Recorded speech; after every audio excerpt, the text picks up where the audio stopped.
audio sound okay?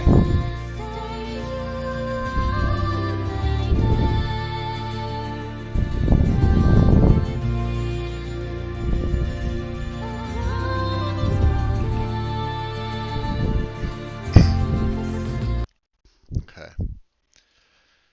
Am I uh am I sounding okay over on your end? Good? Awesome. Sweet, sweet, sweet. Okay. Alright. So um crash issues. Okay. I know Master Zero's helping you out. I'm only doing this maybe, everybody will jump in a little bit. We'll give it a little bit of time here. You've installed the UI. Yeah, it could very well be a bad download. And Tim and I even were saying that sometimes, and I've had to do this too. Hey, Tim. Ooh, thank you. So, in my case, probably maybe three times now. I've had a bad SKSE download, which would cause me crash issues, and I'm looking, I'm like, it's the same setup. It's the same load order. I don't have any errors when I run loot. Um, uh, Patches, I knew I had them all. And the only other messages I would receive is if a mod needed to be cleaned or it was quote unquote recommended to be cleaned. Um, but I've had bad SKSE downloads itself. So and when you said that you were crashing on the main screen, you weren't even able to get in to see the UI. I mean, it would take you and then it would boot you right out.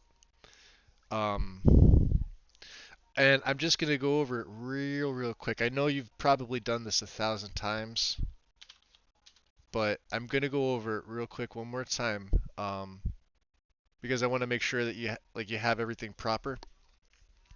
Okay. So what I would suggest doing first, and you could leave all of your other mods in there active, but what I would recommend starting with is SKSE. And it's twofold here. It's to rule it out as being the issue and not something else. And it's to also ensure that it's being installed properly and the right files are going into the right place. I know you've done this before, so I don't want you to take it as, you know, like me lecturing about it, but I just want to make sure that you have everything that you need before troubleshooting further. So obviously we're up here on silverlock.org, and it's the SE build, right? 2.0.17 runtime. Grab that 7-zip file, okay? And that's you see it right here. Like I said, I put mine on my desktop all the time. And then what you're gonna do is you're gonna extract to SKSE. Since it's on the desktop, I think you could extract it here, but I always extract it to the file that it is, and that way you're guaranteed that it's going to be just that. Okay. So while it does that, then you see it's got its folder, nice little folder right here. Um, I'm going to minimize all this. Bring up your game folder, right? So you have your special disk. Now I already have it installed, but I'm going to do this anyway, just because I want to make sure that you are grabbing the right files. Excuse me. So open the extracted SKSE folder. You'll see this with the version. Open that again, and it's going to be these 5. Now, in the past, they've said you only need 3 of these, and the 3 that you would need are the 1.5.97 DLL, the loader EXE, and the Steam loader DLL. But I always, and you can see it over here, I always put these 5 right into my game folder. Just because the other, the what's new text and the readme text aren't going to hurt anything being in your game folder. They're perfectly safe. So I grab all of these and throw them in. Okay. Like I said, I already have all 5 of mine here. 1, 2, 3, 4, and 5 right here. Okay. So, but yours is going to look different. Once you have these reinstalled, you're going to be left with your source folder and your data folder. Okay. But you don't have to worry about either of these. You could ignore these for all intents and purposes. So what I'm going to do is I'm actually going to close this out, and this folder that you extracted the files from, I'm just going to move it over to the left here for just now, right now. Okay. Um, After you have those 5 SKSE files in your game folder, um, in Mod Organizer 2, you still have this 7-zip archive folder, or well, it's the 7-zip archive itself. This is still on your desktop, so you're going to add that's going to be the one that you're going to put up here, and I like to rename mine scripts because that's exactly what this is. And all you're doing with that is you are just adding it like this, right? And you're going to get this, but you have to make sure that this looks good. And I know you've probably done this before. This data inside of SKSE, the one with the box, not the top one. You're going to set this one. Then you can name it whatever you'd like to. You know, as long as it looks good with that particular, here I'll unset it again, with this particular data folder being your main directory. Once you set that, that's going to work, and it's going to go right underneath Dragonborn. Okay, now I'm not going to do that because I already have it installed, but sometimes it is a bad SKSE download. Like I said, I've had it happen to me at least 3 times, where all I've had to do is just go in and re-download it, and after that it was okay because I was getting those random crashes and I couldn't figure it out. Um, it's best to always start with SKSE just because it's the main mod when working with Skyrim on the PC. It is the main mod. It's the reason why we game on PC for Skyrim, because it allows you to use all of these other mods that console isn't privy to because they're not allowed the third-party assets. They cannot have the script extender, and in turn are not allowed to have things like Sky UI, mods that you've seen me use, mods that I know you guys have used, uh, console util, uh, the SSE engine fixes, anything that's an SKSE plugin, basically, or anything that relies on the script extender to function properly. I also was thinking about it too, and I'm thinking that maybe one of the versions of a mod that you may have downloaded may not be the 1.5.7, or I'm sorry, the 2.0.17 version or the 1.5.97 game version, because those two have to sync up. And if one of those is off, or if it was for the previous version of each, that will also cause a crash. Um, and that's what happens when the Creation Club and the game updates. That's why we wait. Now, the SKSE team usually gets their update out within hours. They know the update's coming. They get the update out well on time. Hey, Sonar. Hey, Wind. Um, but there's other mods sometimes, even things like let's see here. Let's go in. I have the Nordic guide up here. Let me just pull this up real quick. We'll go to the user interface and core because this is where the bulk of those things are located. Let's look at engine fixes real quick. Now you'll see this was updated the 22nd of December. This was after the game updated, and this was after SKSE updated. You could see in the requirements that it requires SKSE to function, but it has to be the newest version of it. It can't be the old version of it.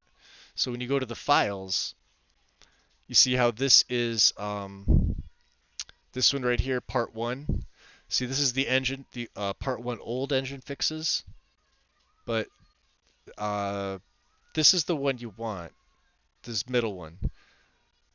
You also need to install the other archive manually for this to work. So right here where it says for SSE 1.5.97, that's the newest game version. This was after the Creation Club update and the game update.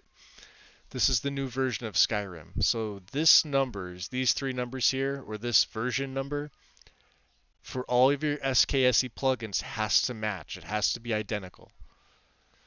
So you would just download with Manager for part 1, and then you would manual download for part 2. You still have issues with Papyrus still? Okay. Well, let's take a look at Papyrus then, because that's a great one to look at. Um, Let me go. I think. Oh well, here I'll just go to Papyrus Util here. All right. So Papyrus Util SE modder scripting utility functions. Mod number 13048. So always look at the requirements first. It requires SKSE64. Okay. And then in your files, it's got one. Now this is SKSE 2.0.17, which is right. And the game version is 1.5.97, so this is right.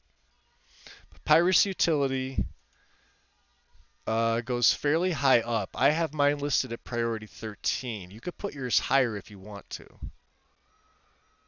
As long as it's up here, you're probably fine.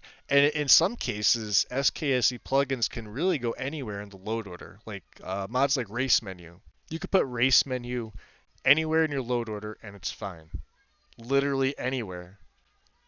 Obviously, you would want to put it under, excuse me, SKSE, and you would want to put it above things like your Loggen or Finis, etc. But literally, things like that can go anywhere in your load order, and they're safe, perfectly safe. And that's just me adjusting my microphone. Sorry about that. It says it's incompatible even though it's latest. So, so you're getting the message up here when you run the game, but let me see. You linked things in, where was it? Was it in PC help here? Let me see here. PC load order stuff. I want to just see if I can pull up what you have here. You have engine. Did you for this SSE engine fixes? Did you install both files that you need, right?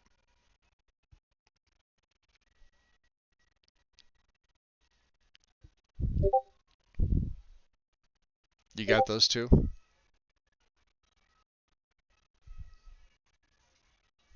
So it's incompatible even though it's the latest. See, it shouldn't. Papyrus util. Yeah, this is 3.8. Let me check mine. 3.8, yeah. I have the same exact one. Did you set the data directory to make sure that this was here? Let me reinstall it just to show you. Did you? Oh, so it already looks good. You didn't even have to do anything with this one. Papyrus utility already looks good. You didn't alter any of these. You didn't unset the data directory by accident, did you? Yeah, it couldn't hurt to reinstall it. That's what I would do. Actually, what I would do is I would do this, and you can watch here on my screen. I'm not going to do it, but I'm going to show you what to do. Deactivate it, right? Because I don't think it has. Yeah, you could deactivate it. Right-click and remove. But remember what priority you have it at, because you're going to put it right back there anyway. Remove mod, and then in your download section, wherever Papyrus Util is here, right-click and just delete that file. Okay. And then when you go to re-download it, it'll now be at the top here, and then just go to re-down. So basically, you're just reinstalling the entire thing. And then I would do the same thing with engine, because engine fixes it's a two-step process for engine fixes. Let me get to my game folder. Engine fixes is, let me go back to that real quick.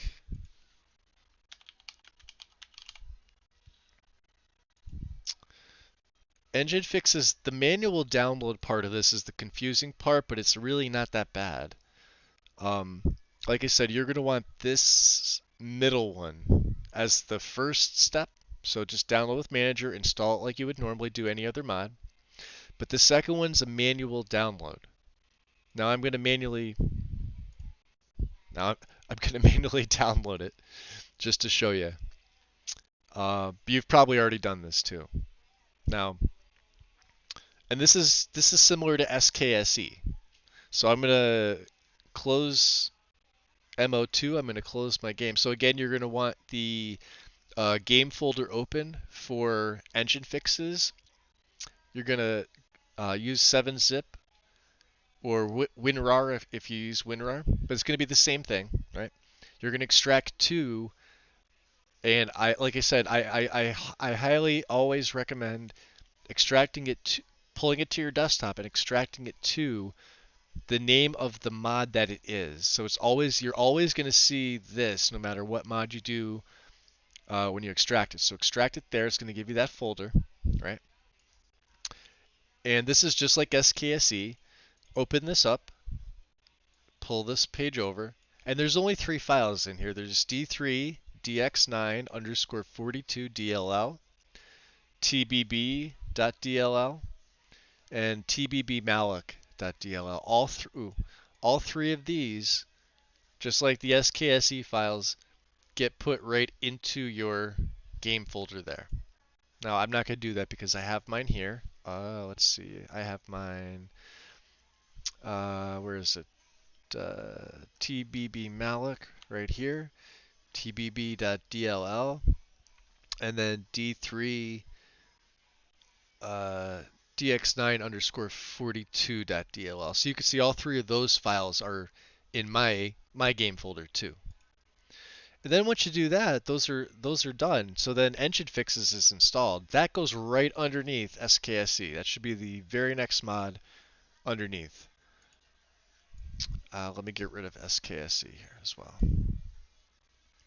And then as far as the other UI stuff goes, what I would do before I start reinstalling the UI mods is I would then run the game, making sure. Now, if you have alternate start, make sure that's still at the bottom. But if you haven't gotten that far, don't worry about it. You really just need to be able to load up.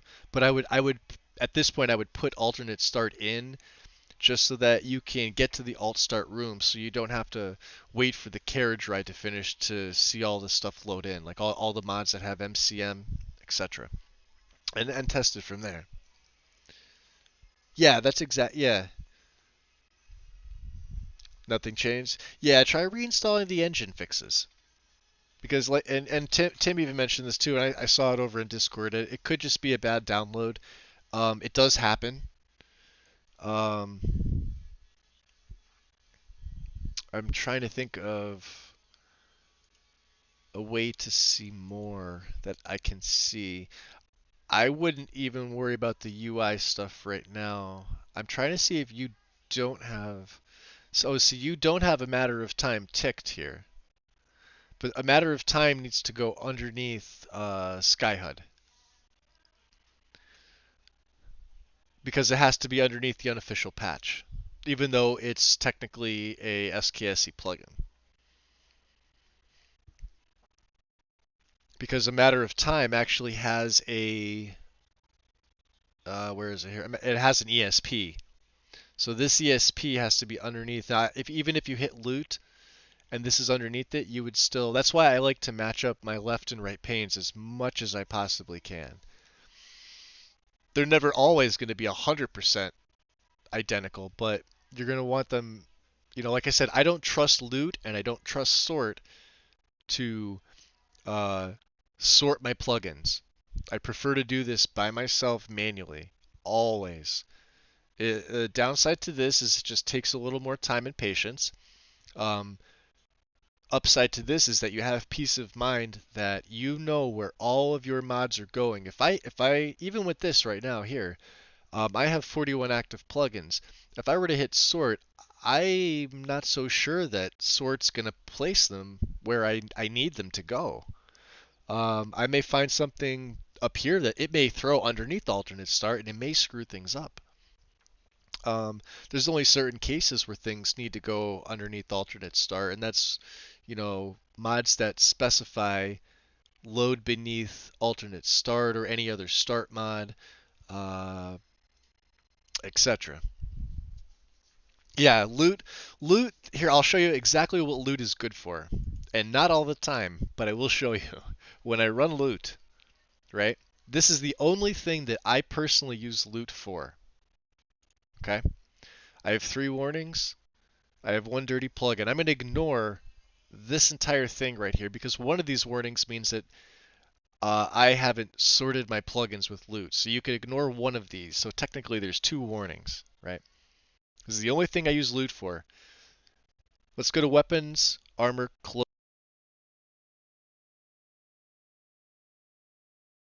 Sorry, headset again. Okay, so let's go to weapons, armor, clothing, and clutter fixes. Where it says you seem to be using audio overhaul for Skyrim, but you have not enabled a compatibility patch for this mod, a third-party patch is available here at Quinn's. Same thing for immersive sounds at Quinn's. This is the only thing that I personally use loot for. If I happen to miss one, or I just on sheer happenstance forgot that I didn't install a patch, loot will tell me a patch is available, and it will actually give me a link to go there. Now I prefer to go there manually myself. I never like to click off of this. What I like to do is keep this page up here, and then what I would do is I would go to uh, Quinn's, right? Knowing that that's up, and then I would download it this way. All right, files, come on, mod manager download, right? Then what I'd do after Quinn's loads up is I would just X out of loot. Okay. I would download Quinn's, and then I would immediately go to my plugins and I would set them up accordingly, and then rerun loot, because the next time I run loot, these 2 patches, because Quinn's takes care of this for you, this won't be here. You'll have properly patched for yourself. Exactly. And Tim said it best right there. Use loot to see if you're missing patches. That's pretty much it. Yeah, I do not trust it to sort it the way I like it. Um, this is, and I'll be honest with you guys, this is one of the very awesome benefits of starting on console modding over starting on PC modding. Console modding, we always had to manually sort all of our mods because manually sorting our mods is our load order. What I mean by this is that ignore the right pane for now. This left pane here would be my load order. Pretend this right pane doesn't exist. This left pane is my load order. Ooh, shit. Top to bottom. What did I moved something by accident. God damn it, what did I do? I did something. I moved something by accident.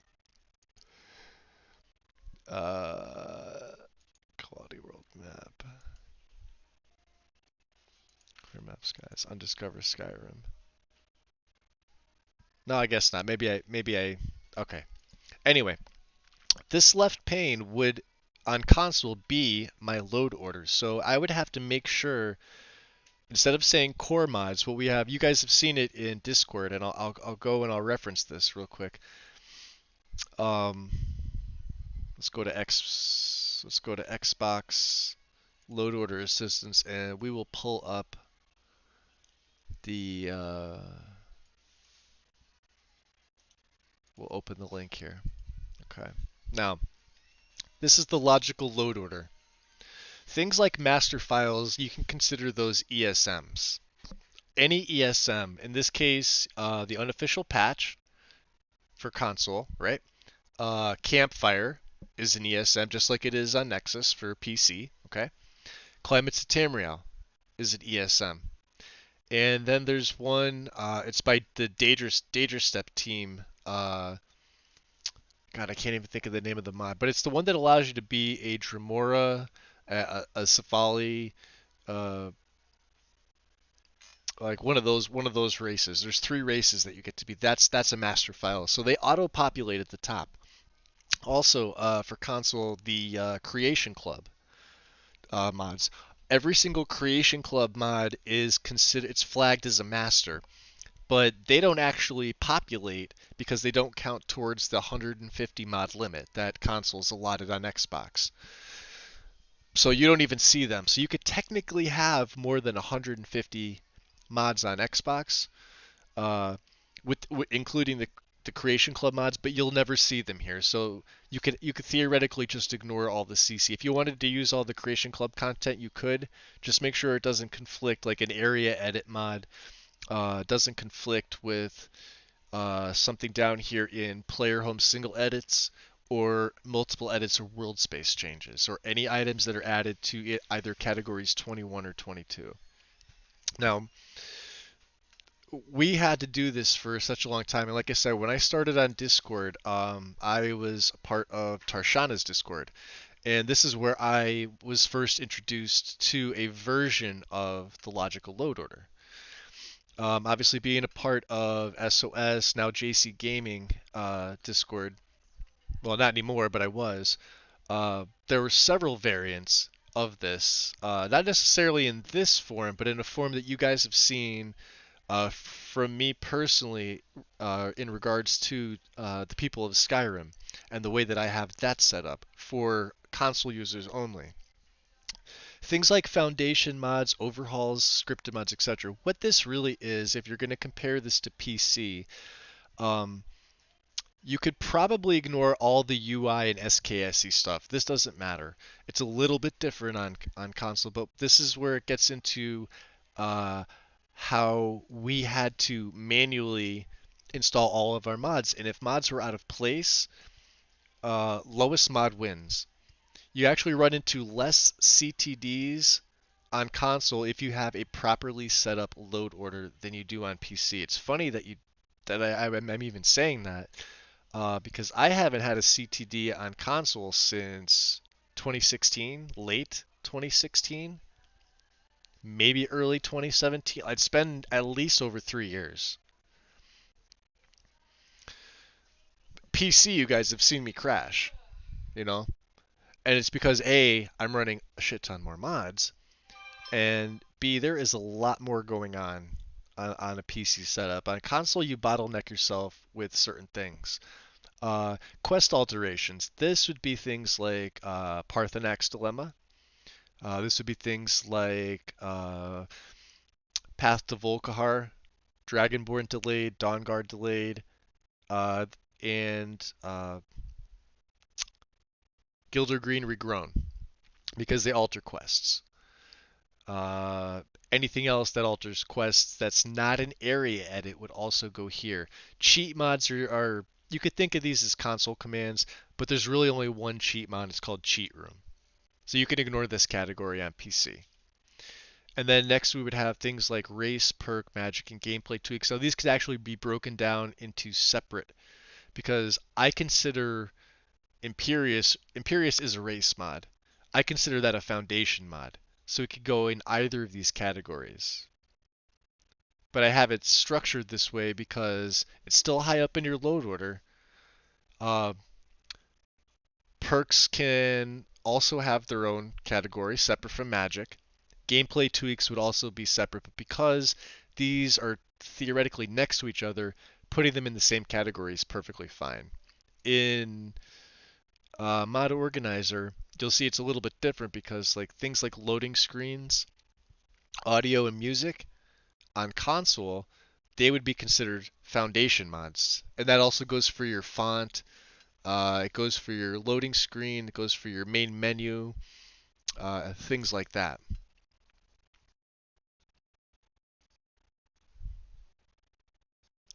I don't want to hear that word vanilla. No, no, no. That's what mod support is for. That's what we're for. We are your mod support, Loki. You are all good. You're in good hands. Um, and here's something funny. Level list changes go higher up for console users than they do for PC users. I know, right, Strudel? Ew. I've I played about 12,000 to 13,000 hours of vanilla Skyrim before SE was even launched. Do you know how much how many out like can you fathom how much time was put into a vanilla game before I had it, because I didn't have access. I didn't have a PC at the time. I just had my 360 before I had my Xbox One.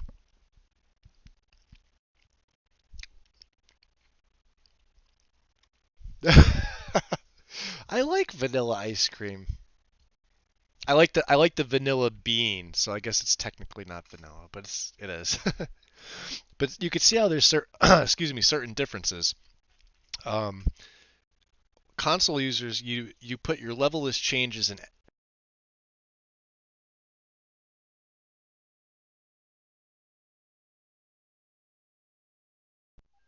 Sorry about that. Headset's gonna keep going off on me. I'm gonna have to just keep turning it back on and off. It's just unavoidable for right now. Um, Whereas in for PC, technically you have your level lists lower, and it's going to be load order sensitive mods. These are things like RDO, relationship dialogue overhaul, uh, moral loot, any loot mods, right? Uh, like anything, Mr. B has his loot mods, so they would go here. Okay. Moral loot, whether you're using the full version, Ultimate, or using the SE version, which has no other patches needed, but does the same thing, uh, but it's a little bit smaller file size. They would go here, and then any pertinent patches go under the lowest mod that they patch for. And you're going to have to be cognizant of this in your write pane, in your plugins pane, because you'll see, like, let's just say RDO is here where Skyland Watercolor is, right? But it's got a patch for alternate start, or it's got a patch for something else. The mod itself would be above, then you would have, alternate start or whatever mod, and then the patch would be directly below it. And I like to keep the patches under the lowest mod that it patches for. I don't like to bunch them up at the bottom. I save that bottom for things like Quinn's. Was it Quick? I can't pronounce it.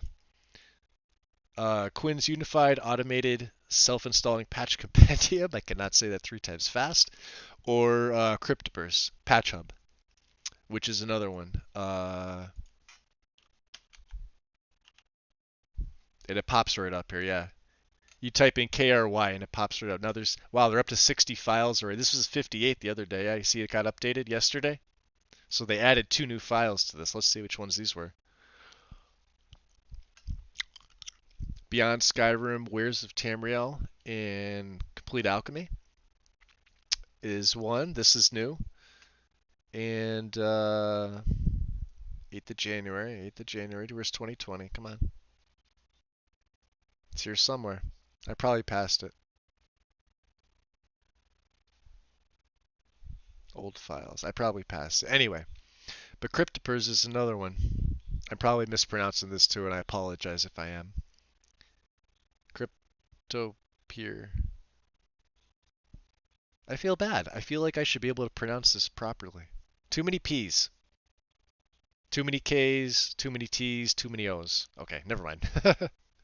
um, same thing goes with these individual patches. These would go under the lowest mod. So if you have both Campfire and the Complete Crafting mod, right?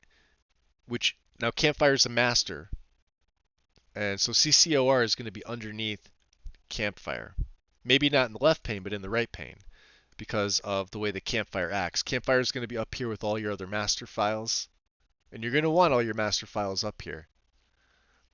And the lowest master file you're going to have, if you run LODs, will be Dynalod master, ESM.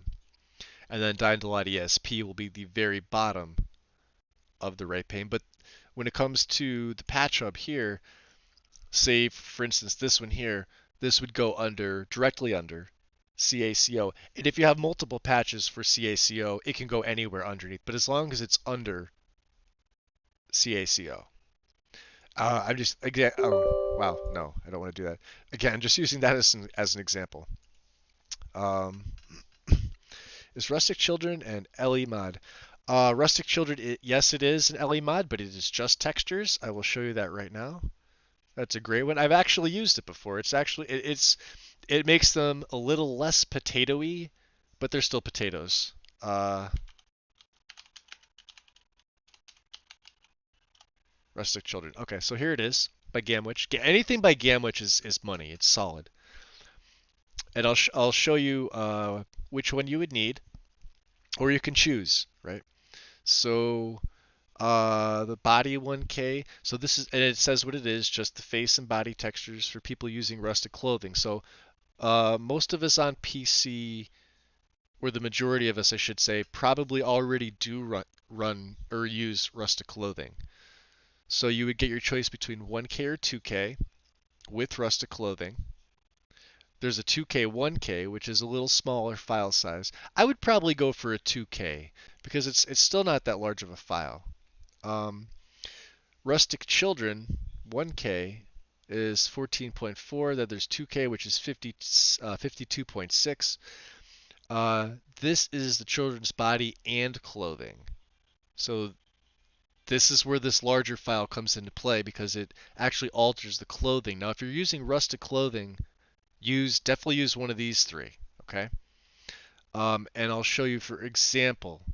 Let's just open the file contents because we don't want the clothing necessarily, but I'll show you exactly what's in here.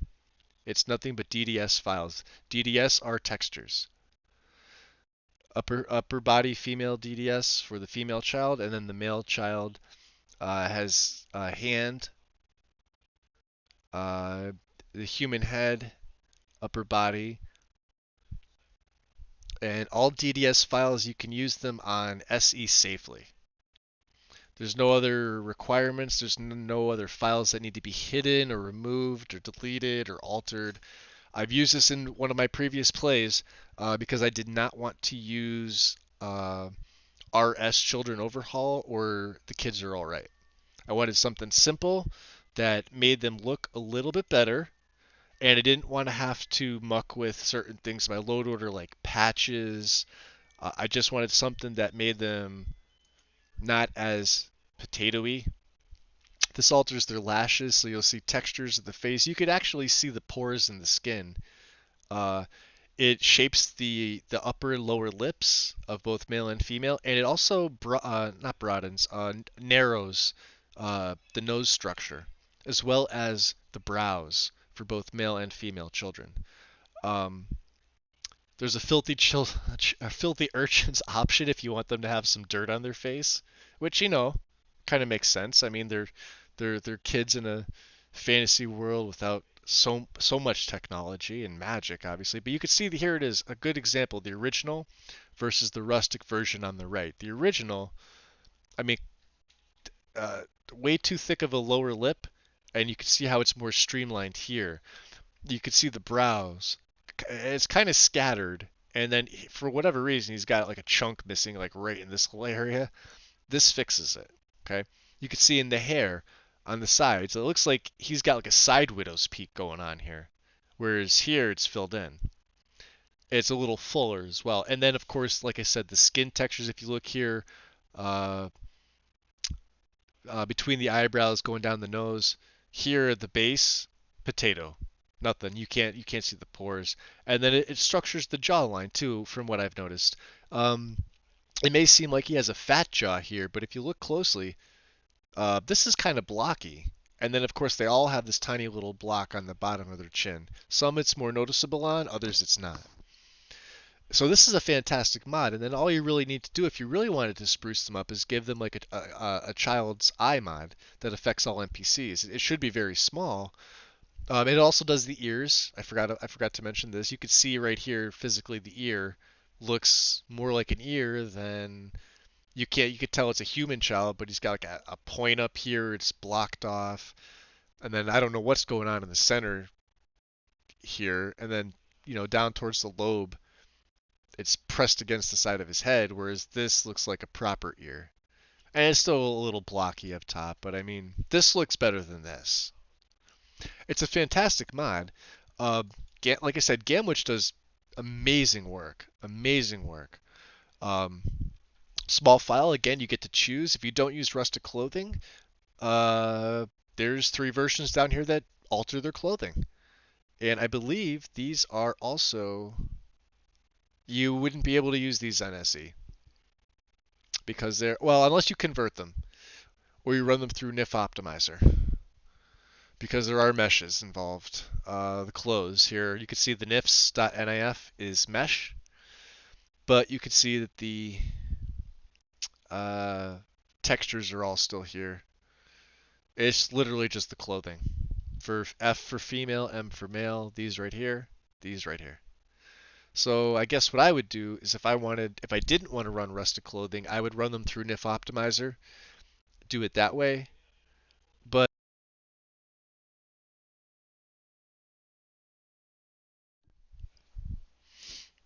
oh, TK children? I'm curious now about that. Let me see. TK is on SC, I think it is.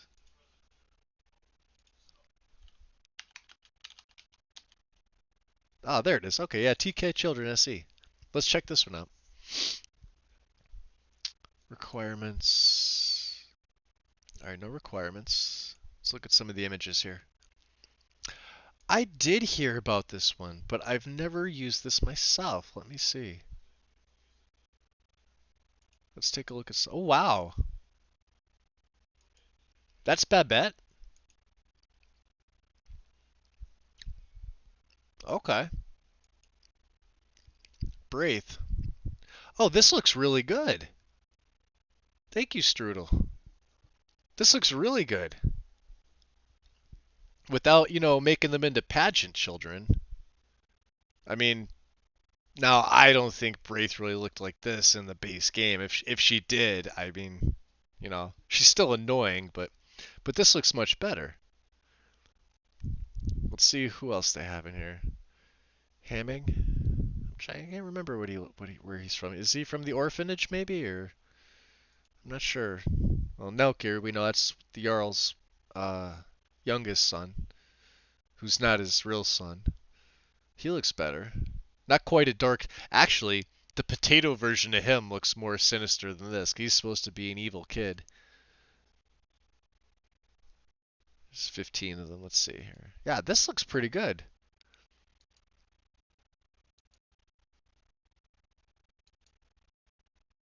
Wow. Was that Blaze? Is that... Oh, Braze. Lucia.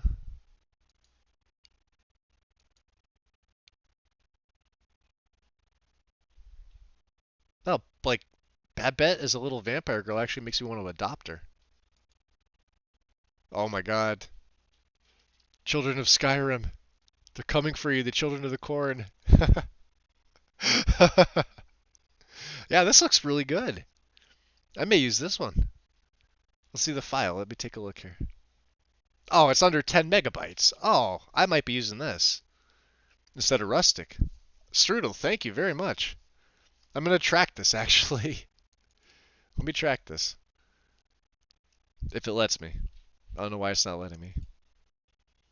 It's spinning. Okay, there we go. So let me get rid of the template there. We don't need that. All right, let's see here. Let me go back and read some of the chat because I know I've been babbling on. um, Baked potatoes. They are, aren't they? They absolutely are.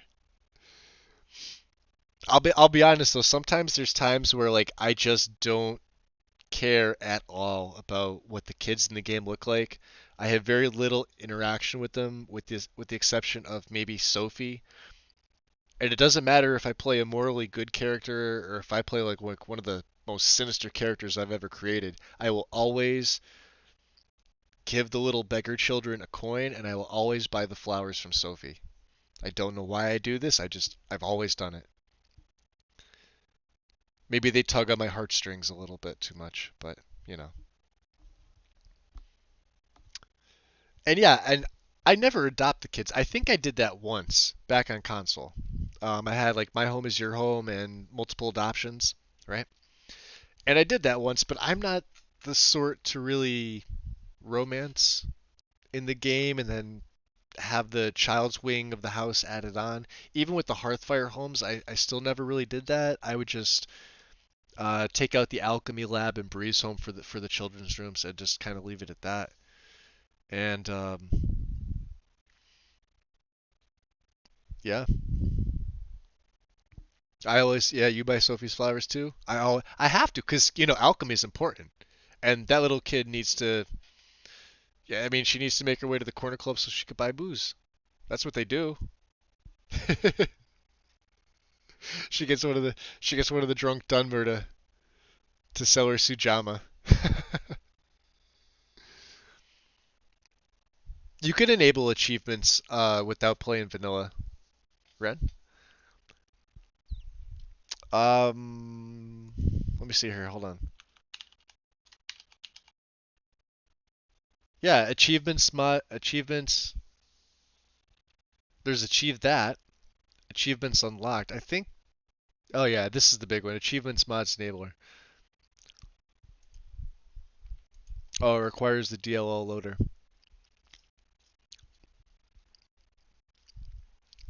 Oh, or you could use SKSE.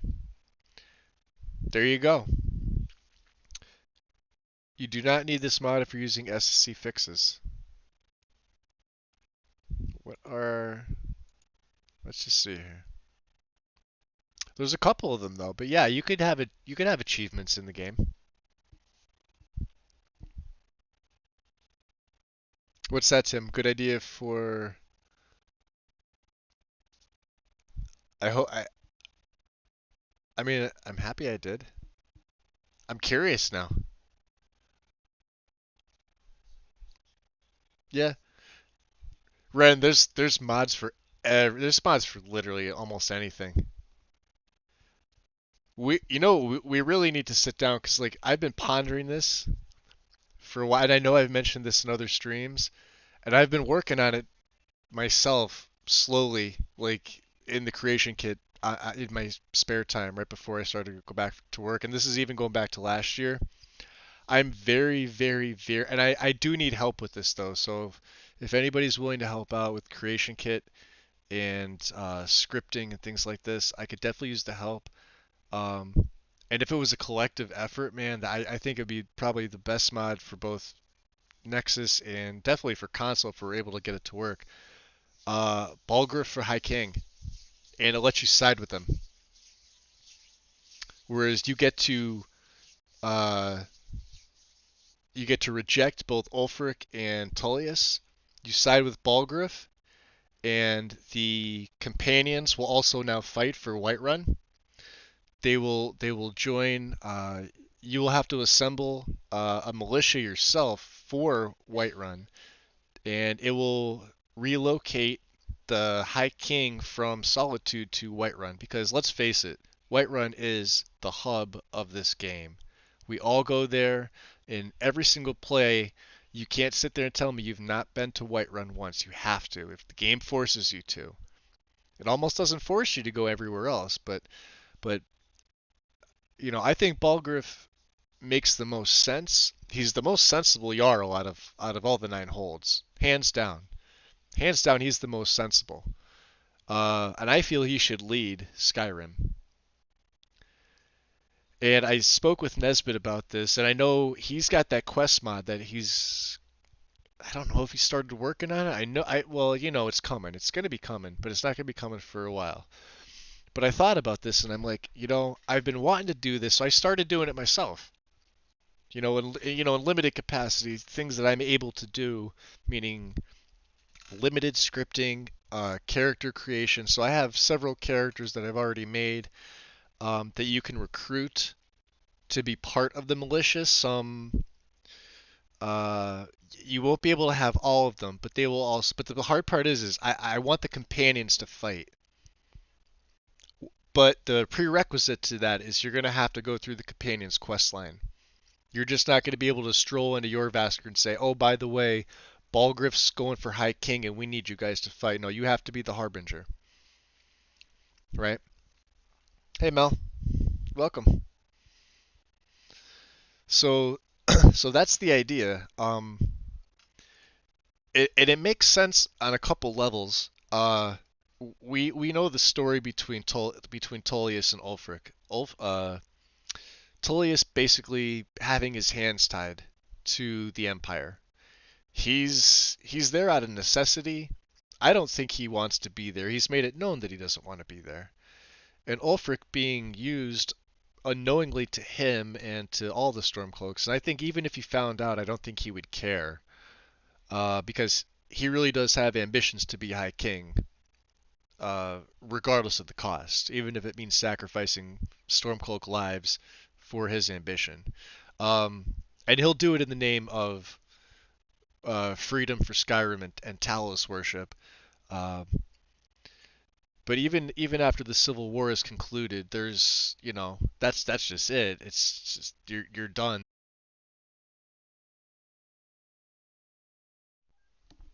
But but Balgruuf makes the most sense. He's the most sane. He's the most logical choice. And I was trying to think of how else I could expand on part of that quest. I mean, the big thing would be to have the. I mean, now you already bolster your ranks aside from the Whiterun Guard with the companions. That's huge. That's huge. If you have all of the companions fighting, and it would be for Whiterun. It wouldn't be necessarily for Talos worship because that's going to happen anyway. Unless you specifically side with the Imperials and you think that Talos worship should be outlawed, But I mean, the companions have Athos. He's an elf, you know.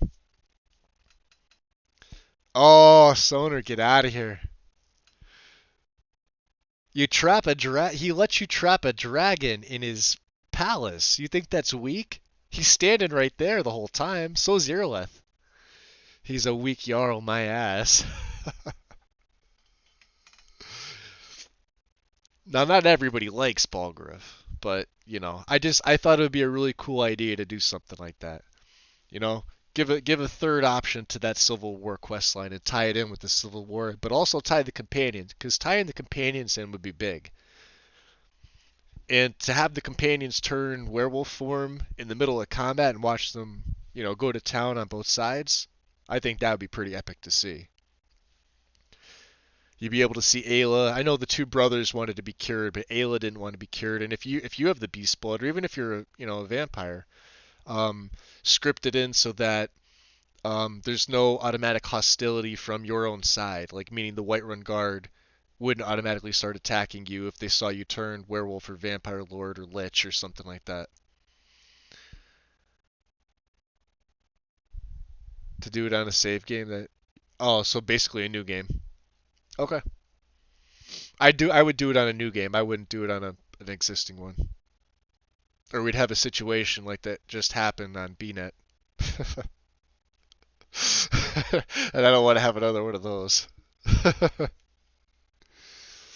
Yeah, the companions need more, Mel. Exactly. They need more.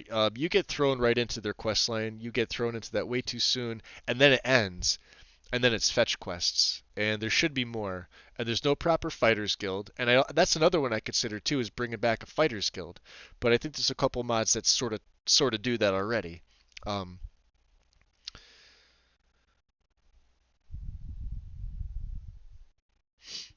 yeah, and I want to see them in there because hey, and if you do the vanilla Civil War, the companions don't fight. Your Vasker's blocked off. You can't get up there. They're cooped up in there. You don't see them fighting for Whiterun, but they should. They absolutely should. They should be the first ones out there fighting. They relish battles so much. Of course they should. I know in a couple conversations that you have with them, they say they don't care for the Civil War. I think Kodlex, he makes mention of that too. Um, that they think that the Civil War should be left to the Jarls and it's none of their concern, blah blah blah. But I'm sorry if one or two factions is attacking your town, you're fighting. Honor and glory, honor and battle. Companions, right? They should be fighting, so they will. We'll get them to fight. And I would love to see Ayla turn uh turn turn form in the middle of combat and just start slaughtering. That'd be amazing to see. Anyway, so I'm getting off track here. Ren, Loki, have you reinstalled certain mods yet? And has it been successful? Yeah, and yeah, to recruit new members for the companions too. That's, if you're the Harbinger, you should be able to recruit new members, right? Just kind of ends. But then again, all the other quests kind of end too. You don't really get to, except for the Dark Brotherhood, you get the two initiates, but they don't count because you don't recruit them. They're just kind of there. So they don't count.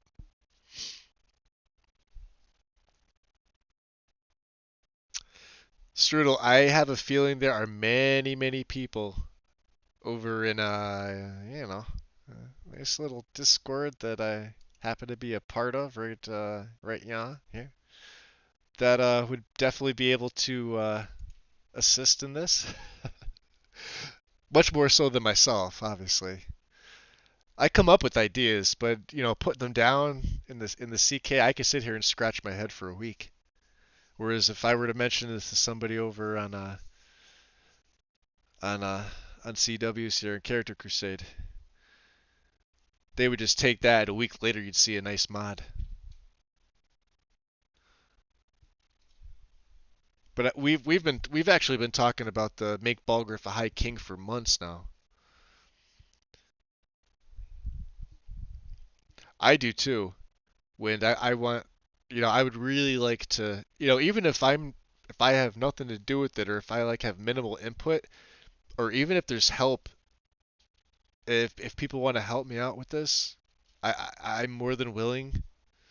Or if somebody even wants to take over and just take some ideas, I'm fine with that too. If they want to take all the credit, I'm perfectly fine with that too. I would just love to see it get made. I don't even want to be mentioned in the credits if that was the case.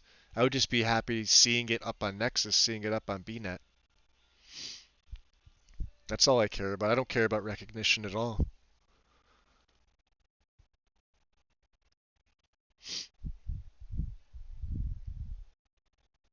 How is he doing? How's Bayofish doing? I haven't heard from him. It's been a while. I'm still part of his. Am I still part of his? I think I am. Yeah, but I know he hasn't really been active. I hope he's well.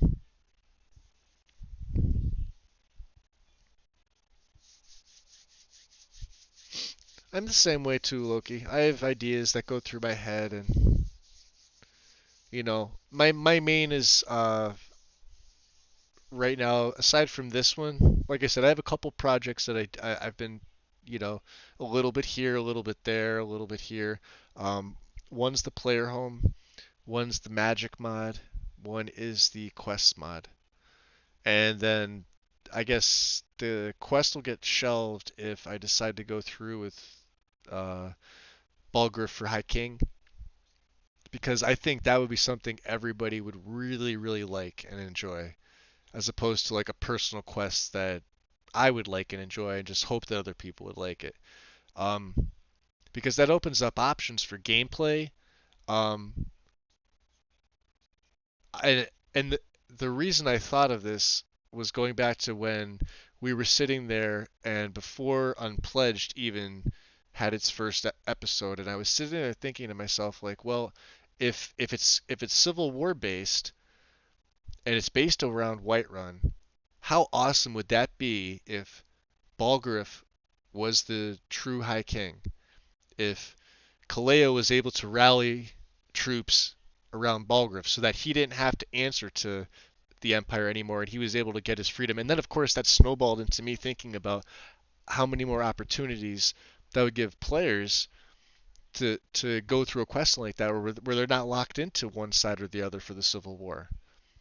Now, obviously, that would never be canon, traditional canon for Bethesda, but I mean, that just opens up gameplay infinitely for players. That's everybody coming back and revisiting the game for one mod that does so much.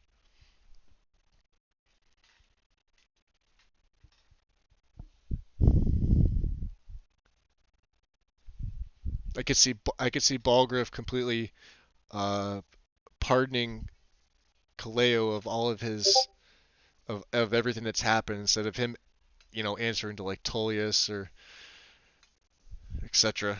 But that's where that initial thought for this mod initially came from. This was back last year. All right, let me go back and read some stuff here because I'm blabbering.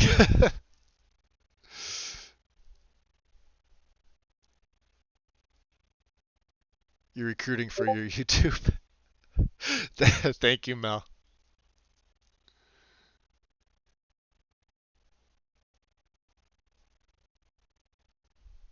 Yeah, absolutely, Soner, if you want to, because that's that, like I said, that's something that like even if I'm not the one that creates it, I'd just be more than happy to support somebody. Of course I would like to make it myself, but I know my own skill limitations. I never admit to being sorry, there it goes again. I never admit to being more than my own skills. I'll never say that I'm more than what I'm not. They're getting there, but it's time and effort, being put in. Um, so let's see. Ooh, Loki, that reminds me. Okay, so uh, this one. Let me see if I can find it. Where is it? It's here.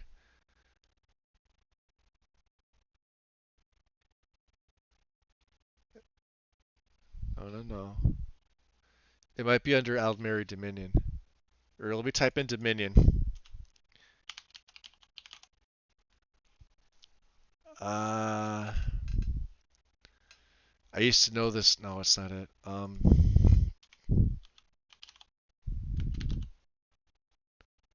Here, join the Thalmor.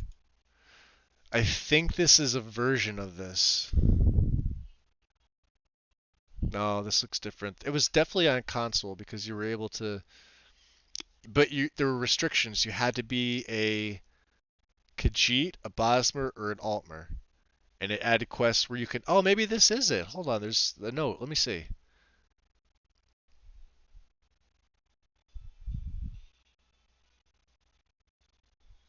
This might be it. Oh, I'm not really sure. You were in it. You were able to join the Aldmeri Dominion. That'd be right up Lego's alley right there, since he's a heretic. I think so too, Strudel. Someone who definitely knows their stuff needs to run with it. I'm restructuring my loader. I'm being very simplistic. I don't even have noble in this one. All I'm doing with this is I have my core stuff that I normally do. Okay, my UI stuff. But actually, I changed my music. I'm using the Vindsvept music for Skyrim instead of the fantasy soundtrack project. I wanted something a little bit different, a little lighter. This is for my Argonian.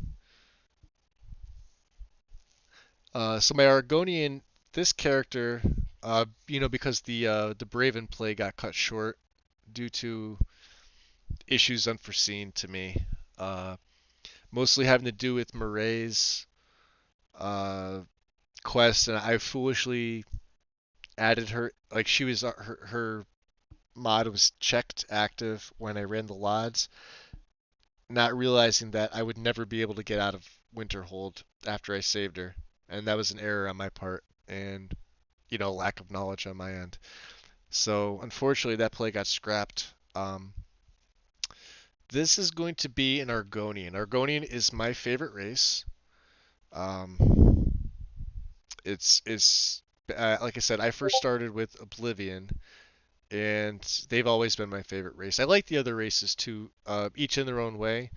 But just overall sheer coolness, I always thought the Argonians were pretty cool. Plus, I don't know too many people that really play them. I've only seen maybe less than five Let's Plays where an Argonian was a focus, or at least a major supporting character. But this guy's going to be a light armor wearing monk, magic user, and a vampire. And his combat is going to be hand to hand. He's going to be a unarmed combatant that uses hemomancy only. So we're going to use Sacrosanct.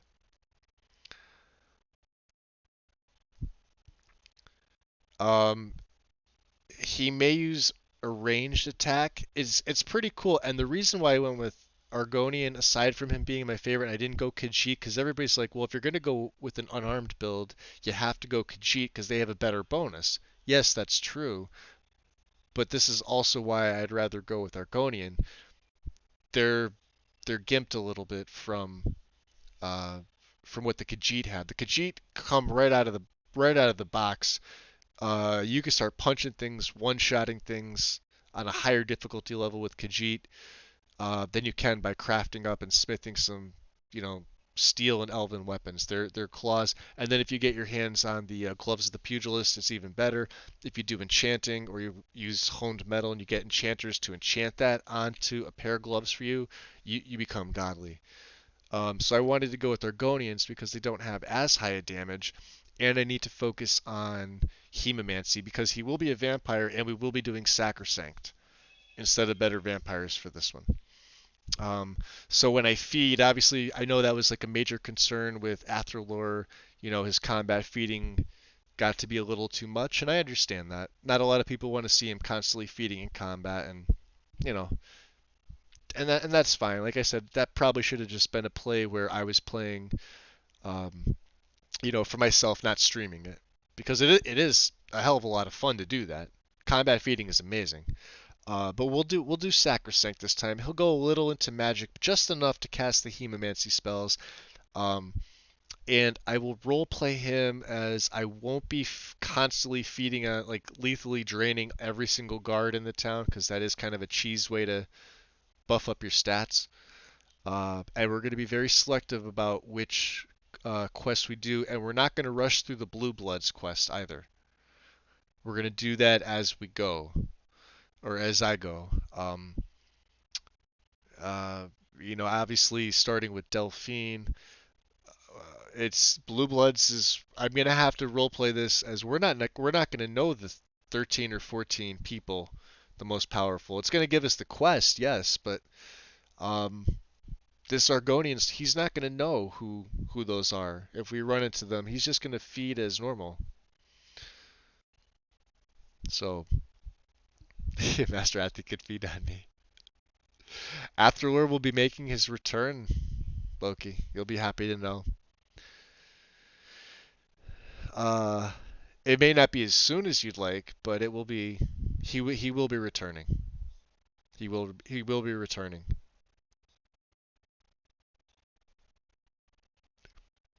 Let me sit down. Listen to Pod.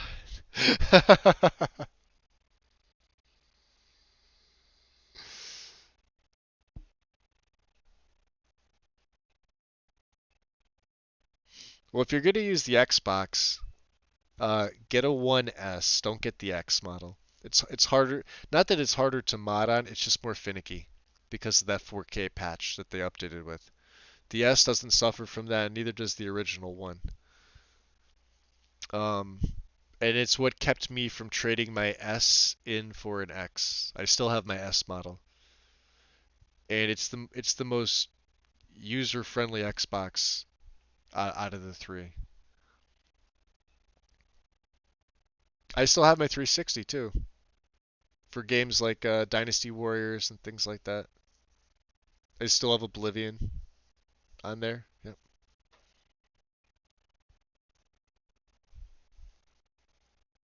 Anyway, Ren, have you reinstalled those mods? Are you still getting the crash issue? Is it giving you the papyrus issue?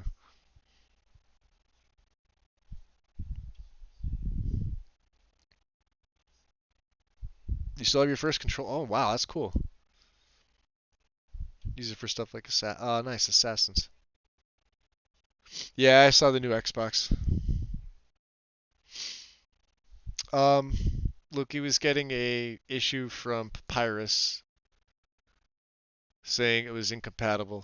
I think it was incompatible, like the error message you receive up here in MO2. So we were trying to troubleshoot that. That was the main thing here. Question about TPOS2. Win, go, yes. Do you need Parthenax Dilemma or no? No, you don't. Uh, House Sword said it in Discord. So Nesbit's actually changed that part of Skyhaven Temple, so you don't need to run the Parthenax Dilemma. I haven't done it myself, but she's done it, and she's absolutely sure about it. So if she's sure about it, I'll back what she says. I haven't done it myself, but I know she has, and I know what she's reported to Nesbit about.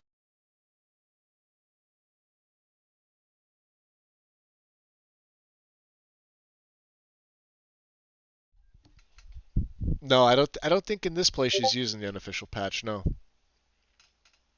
So I wonder, is the unofficial patch the one that uh allows that to happen?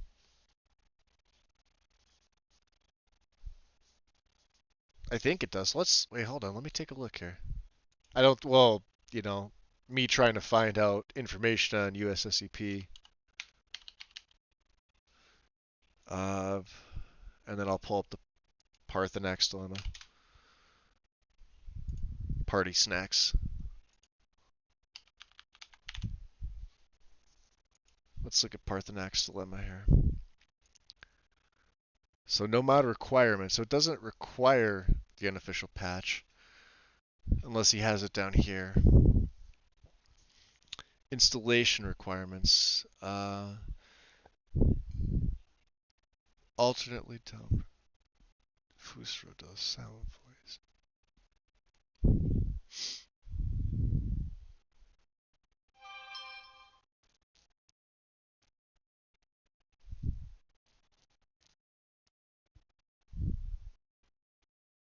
Hmm.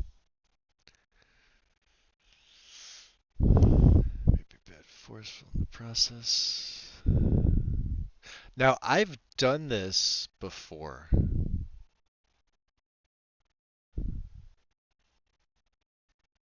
and it's very,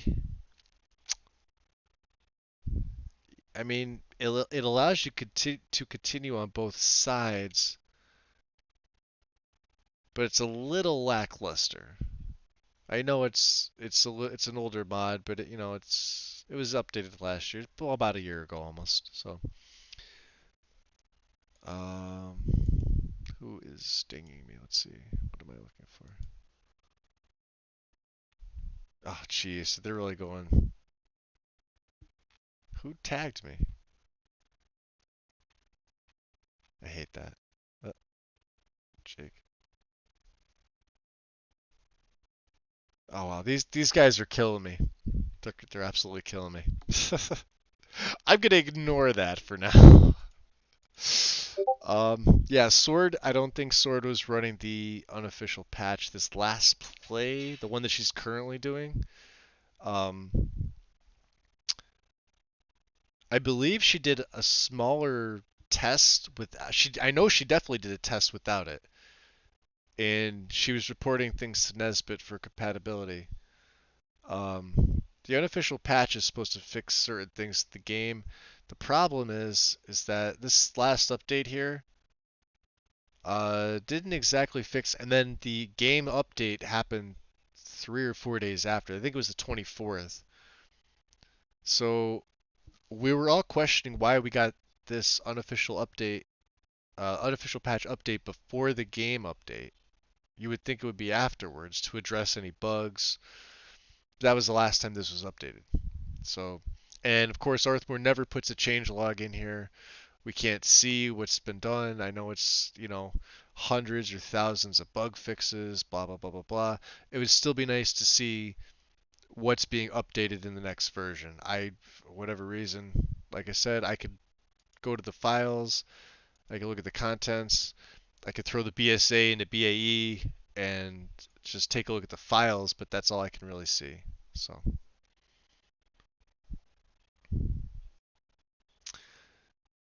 you have to fix the papyrus issue. So Mel has the papyrus issue also. Wind, yeah, I would definitely ask Nesbit. I know, well, it's probably it's 10:40 p.m. for him right now, so probably tomorrow. And then I know you're 3 hours behind me, so it's 2:40 for you right now. But yeah, I would ask him. Obviously on PC, it's pretty much unavoidable for us to run without the unofficial patch. On console, here's the funny thing, right? You see this file here? Arthmore added things in for the Xbox version only. This 176.2 megabytes for PC. So if I go to Bethesda and I go to mods and I go to Skyrim Special Edition and I go to Xbox One and I go to the unofficial patch. The unofficial patch is 421.9 megabytes. What was added? And comments have been disabled. So we can't even ask. Some people know, but I've always been curious why the console version of this is so much larger than the PC version.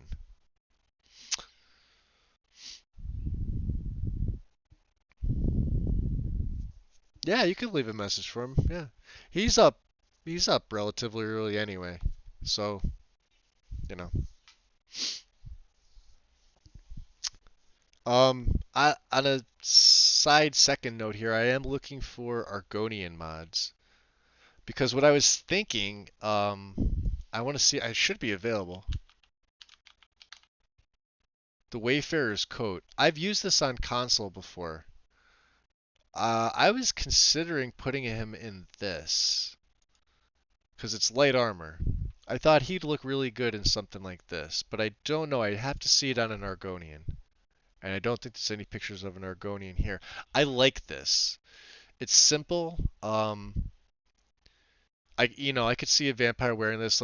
He's got the like the shawl, the cowl. I get, or well, the cowl goes over the head. There is a head piece to this, I think. Right? Was that a vamp? Yeah, she's a vampire. Um, Maybe it doesn't have one. I don't know. But I thought this would be very fitting for an Argonian, especially this. Then I don't need like a cloak or a cape or anything. Um, I'd also considered, yeah, Mel. He's gonna be an Argonian vampire. I'm gonna run Sacrosanct, and he's gonna be an unarmed fighter. He's gonna fight with his claws, his hands. But he is gonna use a little bit of magic, but he's only gonna use the hemomancy spells from Sacrosanct, like the blood magic. But that's it. Aside from that, it's gonna be all stealth. Uh, for ranged, either the hemomancy spells. I'd considered bows. What I'm Oh, here's another mod too that I'd really like to. I don't even know if this is possible in this game. I would love to make a mod that allows the beast races to poison to make a poison and poison their claws to do more damage.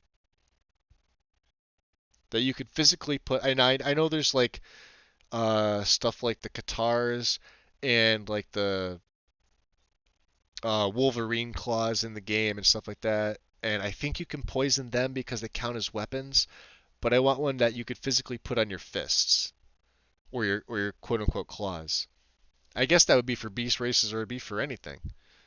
Because I think that would make unarmed combat a little more interesting too.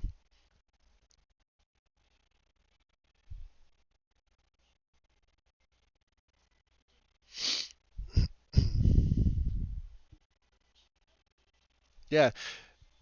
I used it on a God, what was it? A Dunmer. Another male Dunmer, you know. He had a completely so like don't think of Athror, but it was another male Dunmer. But he was a um he used the same mod that I think Couch Warrior used with Black Prince, that house mod that let you live in the Gray Quarter. Because I wanted my character to live in the Gray Quarter. I think it's Ballroon, I think it's called. But he wore the Wayfarer's coat. And but this one he wasn't a vampire or anything like that. He was a Dunmer that was kind of a secret agent for the Imperials because the Stormcloaks were oppressing their people in Windhelm, so he wound up joining the Empire from Windhelm as kind of their insider, but he wore the Wayfarer's coat. I thought that was a pretty cool character. That was a long time ago. I like the design of it. So this is just one of the ones that I'm throwing around. And if I do decide to go with this, I'll let me see. How many files are there? Two? Oh, well, I'm not using. It's going to be a mail, so it's going to be the main file there. Wow, 35 megabytes. Jeez. That's about what it is on console, right? You get the gloves, the jerkin, the shawl, the scarf, the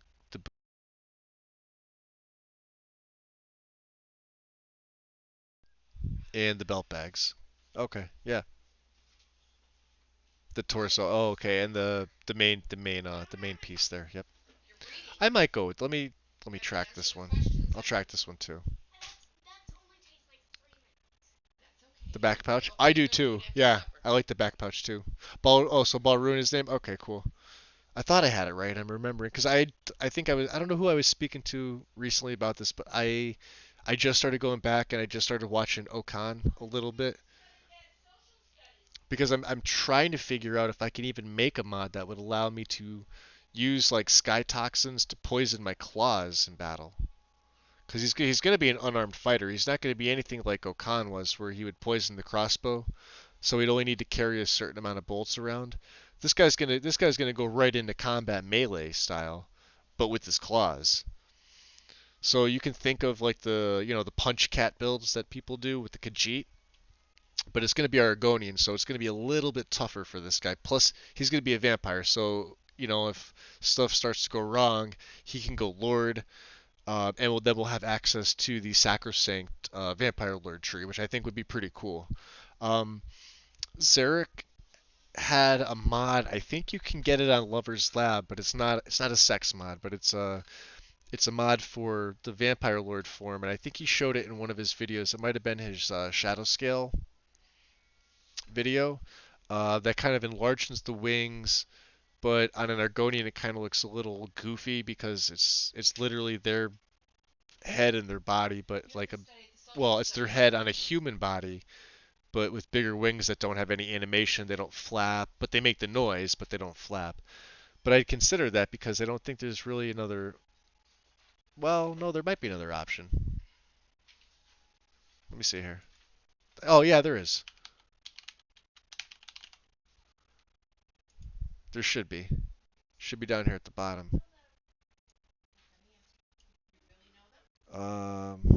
It's after animation. Yeah, it should be down here if I'm looking correctly. Supreme Vampire Lords, this one. I might use this one. This is the one that enlarges the wingspan. Uh,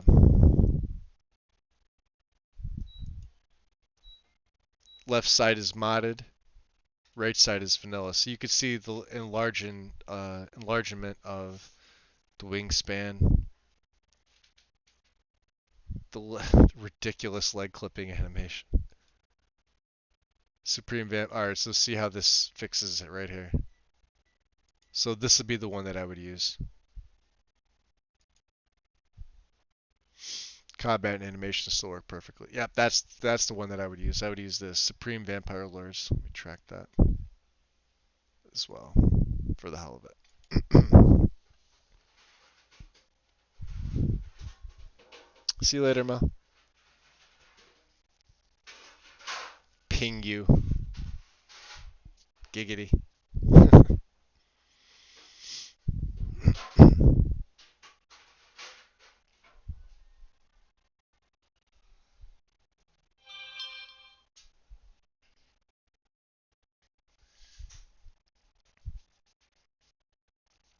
check the meme page. I'm afraid to.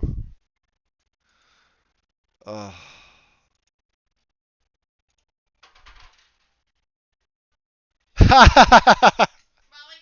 That's awesome.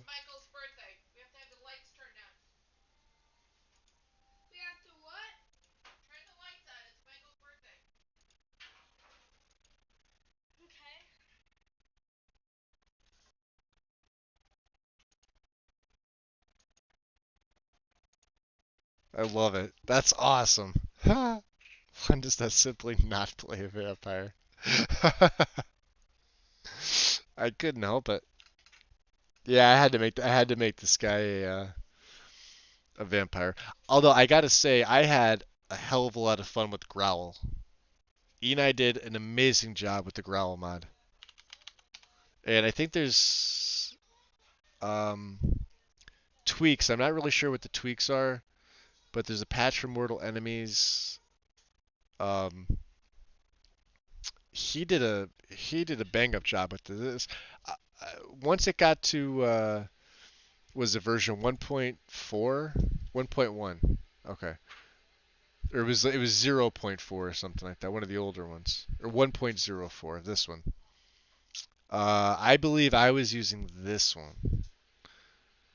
So now it's up to 1.1. Um, and then these are the half beast visuals right here. This is the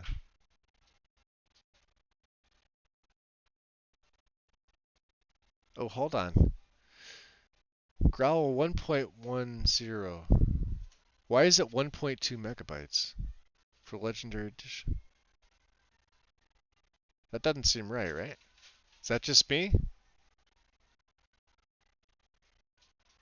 Anyway, I had a lot of fun using this mod. I haven't played a werewolf since console because um, their gameplay, the mechanics, the movement, everything is so herky jerky and it's just really not fluid and um, but I mean playing a werewolf with this, I mean it felt so natural, so natural. The perk tree, I mean this is a perfect perk tree. Let's see if I can pull this up. This is absolutely perfect. There are four for bestial strength. I went the majority of my game with only one initial perk in this until I took a second one. Just because there were so many other things to do. And then you get to the totems up top. I didn't even get a chance to take these, and there's three in each. So I mean, it's really amazing. The only one I don't think I took was spread the beast blood. I did just because I didn't get a chance to. I was gonna make some of my followers into werewolves, which I thought would have been cool. And I didn't take Wolf Among Men because I wanted those Silverhand Elite to keep coming after me. I thought that would have been cool.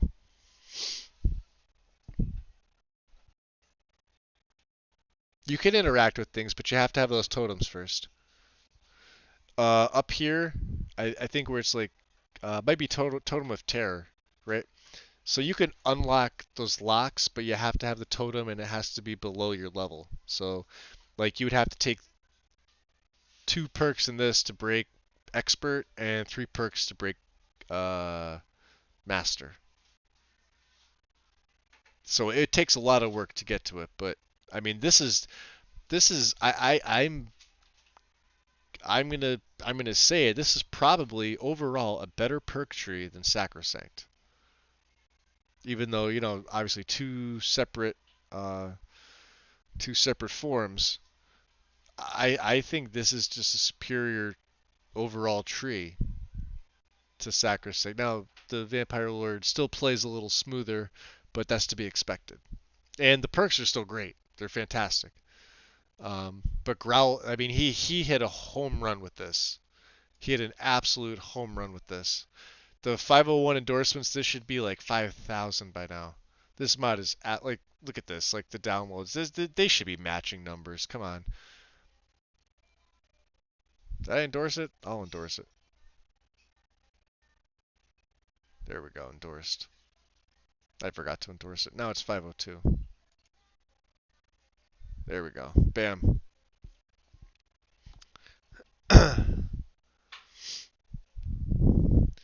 Try to ask me something. You keep bumping up my question. Hold on. I'll go back. What's up, Sonar? Do you need Rybash for Revenge of the Enemies? I don't use it. Let me see. Requirements. Needed for proper balance to enemy encounters level list loose bash tags. Um. Hmm.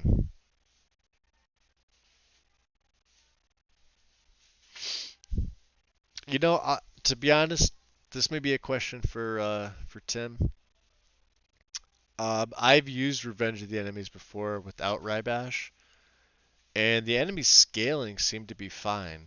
Their loot, their level lists, like the stuff you can loot off them, seemed to be okay. Nothing too under or over. Um, uh, Obviously, if it's telling you it's a requirement, um, you're probably better off using it, yeah.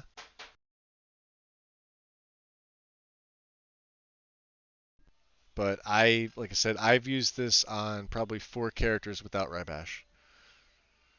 So could I optimize it by using it? Yes.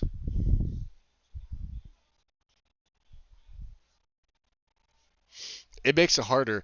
And I'll be honest, I forgot to add this in to my last one. This is a great mod for 60 megabytes. But yeah, you would just go and download Rybash, which also has. Oh, that's literally the only quote unquote mod that requires Rybash. I should really get this. I should really have this installed. Do I? I don't think I do. No, I don't. I have it somewhere, I think. Yeah, I have it somewhere on my system. It's here. It's probably in my downloads. Let me see. Let me see. Yeah, I do. I have it right here. 16.4, but it's probably a new version, maybe. I don't know. Yeah, because it was updated yesterday. Rybash was updated yesterday, so I have to re-download this.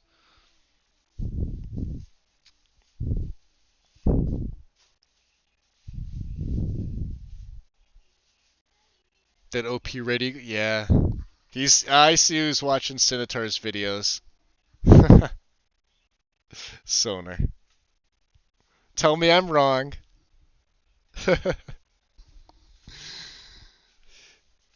Why is Red Eagle a Draugr? Didn't somebody just put a video up about this? Why is he a Draugr? He's not Nord.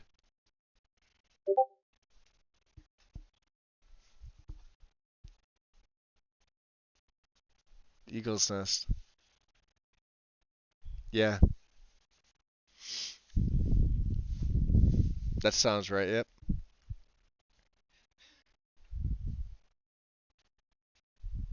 Eagle's Nest. It should be. He was because his latest play is on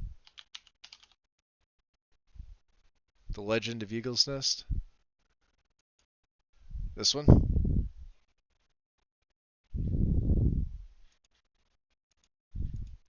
Requires general stores. Auto sorting cloud storage for pack rats. Let me see here. This one, right?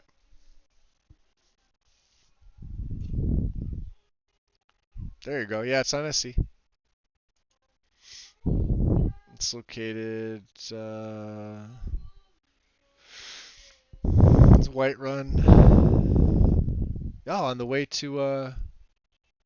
We already got the farms. This should be Fort Gray. Oh, this might be the Western Watchtower or Fort Graymore. I think Fort Graymore is over here because this is Bleak Falls. That's actually pretty detailed if you think about it. Look at that.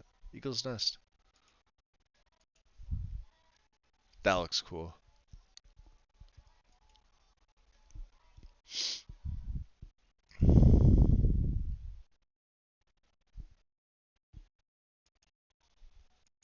Oh wow. Well,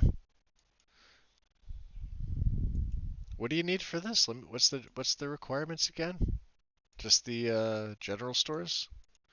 What does general stores require? Nothing.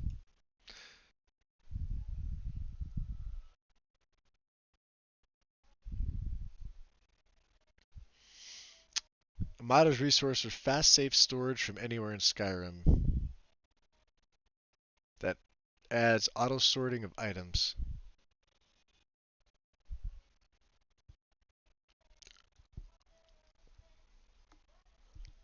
Interesting. Eagle's nest. Not bad. All right.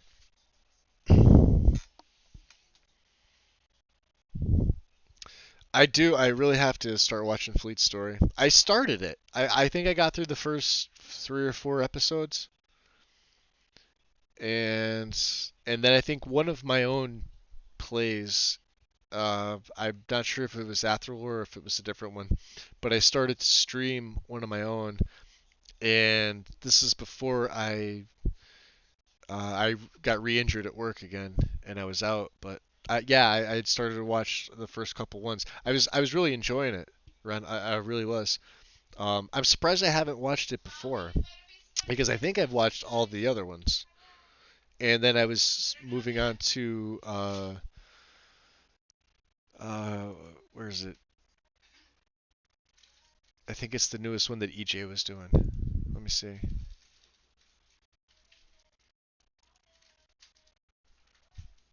The Dawnbreaker saga. So I had gone back to the beginning of this to start watching it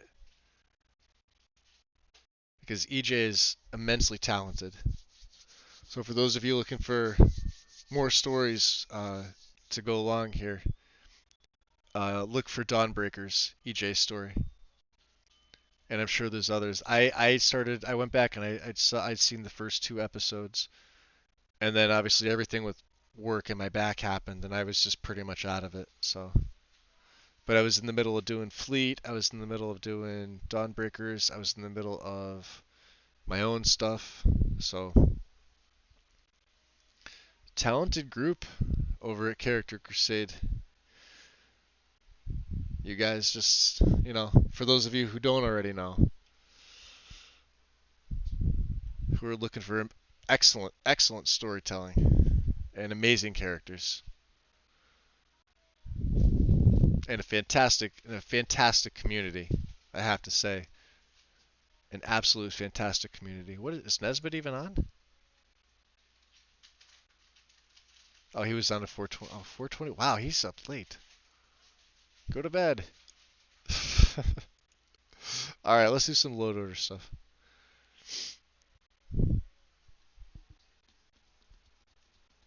All right, so Ren, so what happened? Like, tell me again. Is it still giving you that error for Papyrus Util?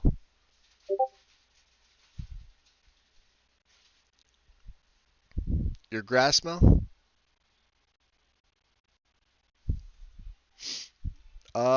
Depending on which one you're using.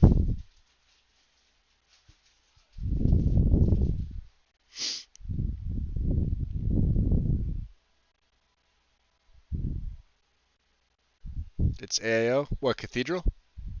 SFO? Um, God, put it underneath your landscape because it's also got trees and flora and things like that. Plus, it's got a LOD file. Oh shit! What am I doing? I'm doing the wrong thing. I'm doing the thing I shouldn't be doing. Yeah, it should have one or two. It should have multiples, but it should have a LOD file as well. Uh, Let me see here. Yeah, there's 8 files here. You're gonna want the main mod. You're gonna want this one here. 2.72a. This is the main mod. 218.1 megabytes. There's a grass only and a trees only surrounding this. You want this main file because this has your grass and your trees. Um, and then you're going to want the update file for the grass and trees to make it 2.72D.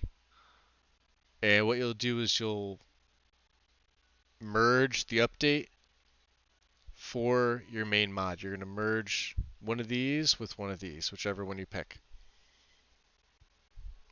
Then you did it right? Yep, there you go. To the Dawnbreaker replacement. Okay, hold on. Let me check. Dawnbreaker redone. Ooh. You know who had this? I think. I don't know if you guys know. I was gonna say you people. Jeez. Listen to me. I'm an asshole today. Um, I remember seeing this model, and I think Howitzer, because he has a long play. I know he's been out for a couple months with Risk.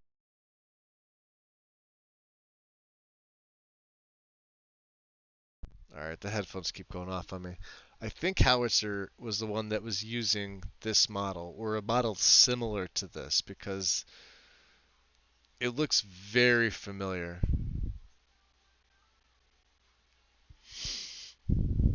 This blade looks very, very familiar. It looks really cool. Golden texture optional file. That's neat. I like that too. I like this one. I think I like this one more. Third person. Although maybe the gold. I don't know. Let's see. Let's go back. Maybe. I don't know. That looks nice though. I like that. So there's 7 different files of this, really? Dual sheath redux, glow version, standalone, two-handed add-on. See, that's nice to see. Because I know a lot of people wish that Dawnbreaker would had a two-handed version, or you can get, Meridia to make it one or two-handed. Just like a lot of people wish the Ebony Blade itself was one-handed. But then again, you can make almost any katana with that enchantment. Aside from it draining, but that's cool. Um,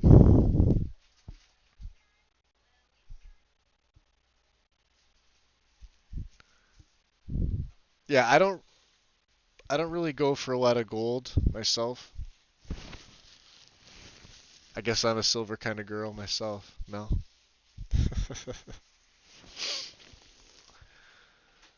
Oh boy, let me grab a drink here real quick. I got peach tea, my peach Snapple. I love this stuff. Ah, boy.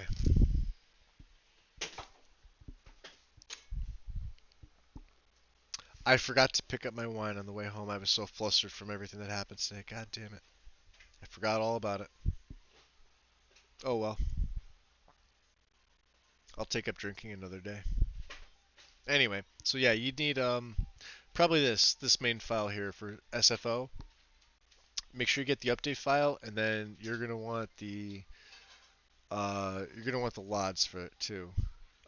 This is the no LOD bushes, so it tells you what it does, but the 2K LOD latest version, but you don't merge this one. This is optional. This will go with your LODs. Um, this is the old version, so you want this one here. So you're gonna get technically 3 files from SFO. Now I was gonna use SFO, and I didn't because I didn't want to have the extra files. I don't like that. I want to be able to use my own grass. Now I know you can on top of it, but I don't want things blending that I don't want blending, especially since I'm running Skyland. So it's included somewhere. Hold on.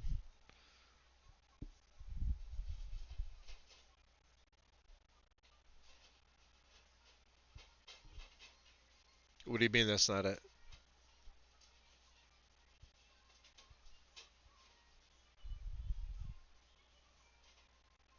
of SFO. Hold on. Oh, why am I going here? Wrong one. This one. The one next to it.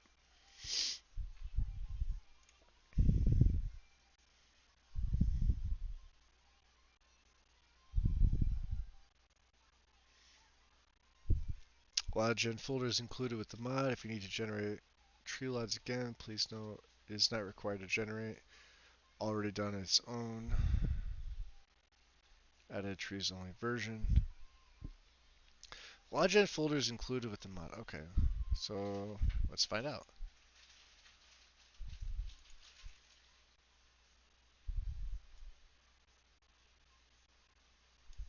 There it is. Okay, there you go. Then you don't need it. Then you only need the two. Cool. I'm not going to use it though. Uh, Simply for the fact that I prefer enhanced vanilla trees to it, um, because of the mix and match. So I'll be using northern grass. Where is it here? Northern grass SE, enhanced vanilla trees, and then, like I said, I'm running all of the Skyland mods, every single one of John's mods. So we have them all here, and I kept it light. I don't even have a noble. So for Windhelm, I have Fuchsias.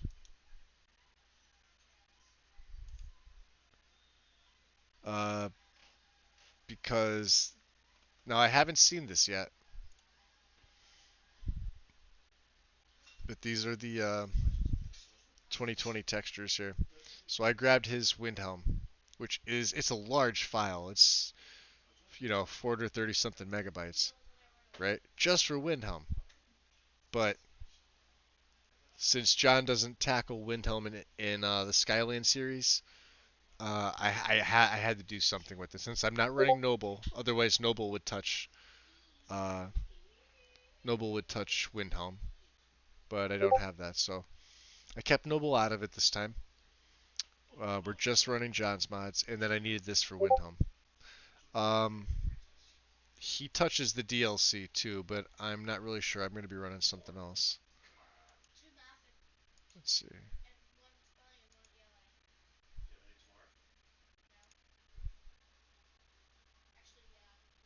Nice.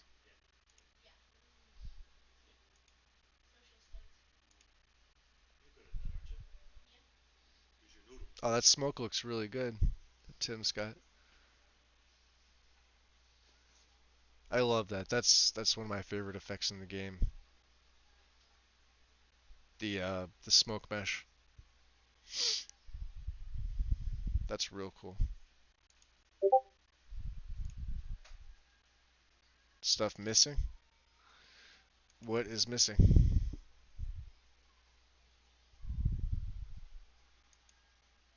Candles floating. Let me see. Oh, they are. All right. Wait, I look closely. What happened? This is with is this with TPOS2 and ELFX? Is this what happened? The candles started floating. Oh yeah. I didn't even notice that. Okay. Yeah, they're floating there. There's one floating there. Yeah, that's TPOS too, because I could see Nesbitt's work right there. Okay. Yep. Oh yeah, I see it now. Wow. Okay, so he needs to, I guess, put that patch back in, because there wasn't an issue. Now I can't run ELFX in this game. If I run TPOS2, I might not. I don't know. Maybe I'll run Dawn of Sky. Well, I don't know. I'll probably still run TPOS2. I usually do. I just don't like that now. Ah, jeez. That's a killer. Because ELFX is like my go-to.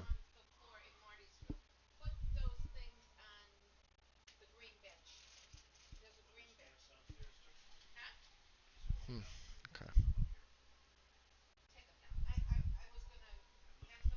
Wow. Okay. All right. So Autumn Skies, I ported over to console too. I was gonna use this instead of Cathedral, and if you go to our jeez, since I changed the name, I can't remember screenshots. So JB's been posting some shots of the weather mod right here. Okay, this is on console.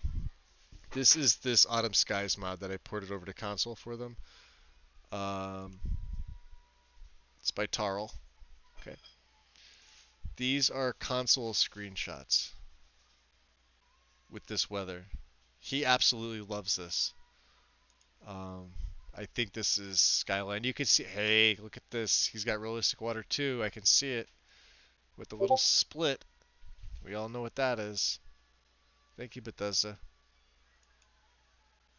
Um, it looks like Cathedral, and it looks like the far better Sun mod added in. I think it looks great because you get the cloud cover.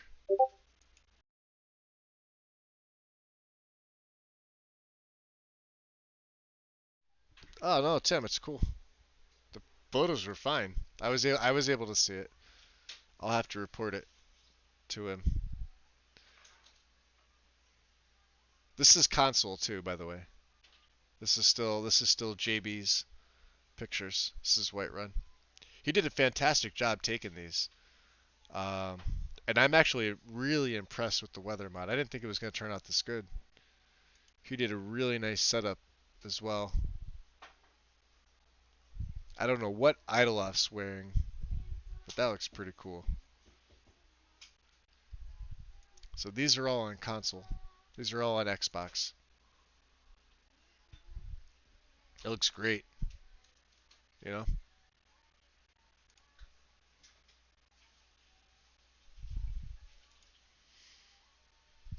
Armor and clothing, weapon, experiment. To combine Old Kingdom armors, sleeving Skyrim, common clothes and armor, Vaultman's 30 or Vaultman 30s, elaborate textiles. Oh yeah, he did that. Opulent necromancer robes and massive Dova Sonak. And guards armor replacer light and civil. Wow, he combined them all. That's crazy. This is also on Xbox.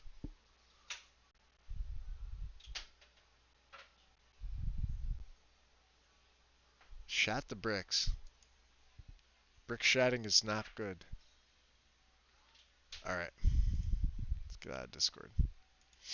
Alright, so let me see here.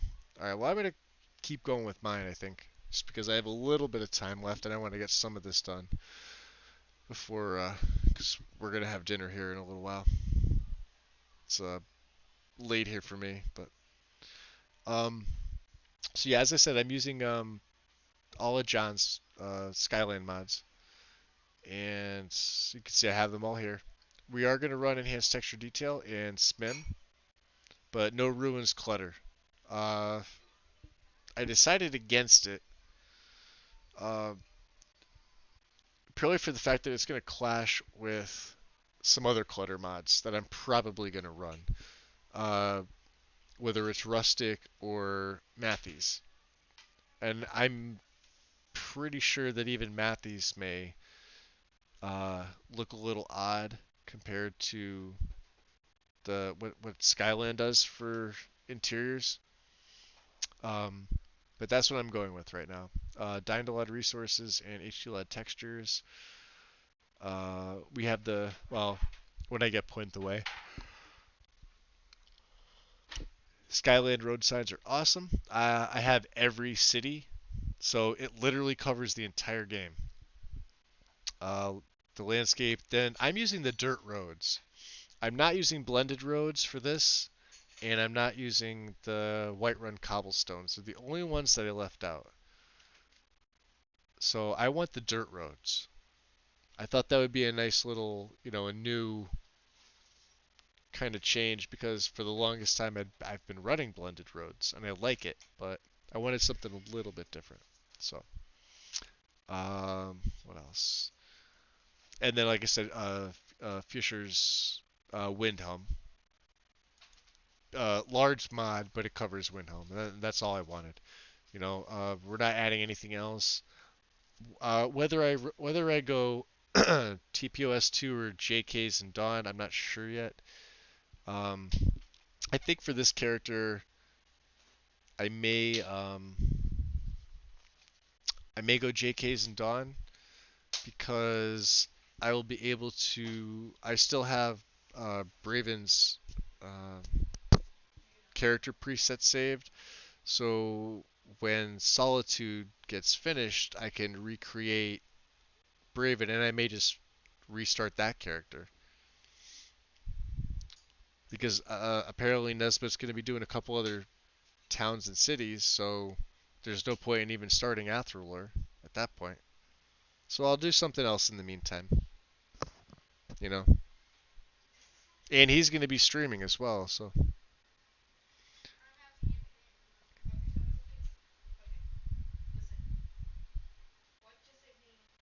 yeah, I definitely recommend using TPOS too. Like I said, I've run it on almost every single character, and this is going back to Xbox. This is going back to me being solely on Xbox when it was TPOSC. Let me see, which is no longer on Bethesda Net. And the console users are actually very fortunate that TPOS2 is there. Uh, to show you the complete, this was a no compromise mod. Is no compromise. There were patches for it. It actually required the unofficial patch. These are the patch files and others. There were 3 files for this. You want this first one? It was larger, but you could not run certain things. There was, I mean, you could even see when he's even recently updated this too, right after Christmas. This got an update. It's for those wanting, you know, a real like all in one. And he has old videos on this too, by the way.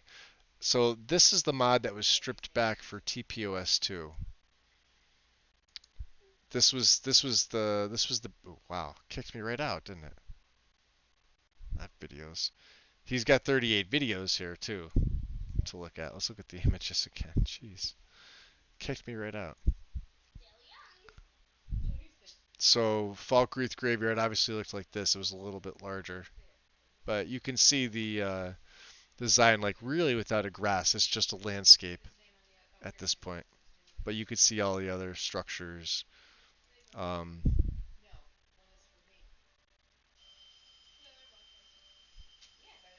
there was a lot. Like I said, this is the first one I used, and you had to move things like your audio mods underneath it, right? Oh yeah, there's a lot to it, Mel. Even I haven't found every little thing in TPOS2, but like I said, I definitely recommend you use it at least once, at least try it.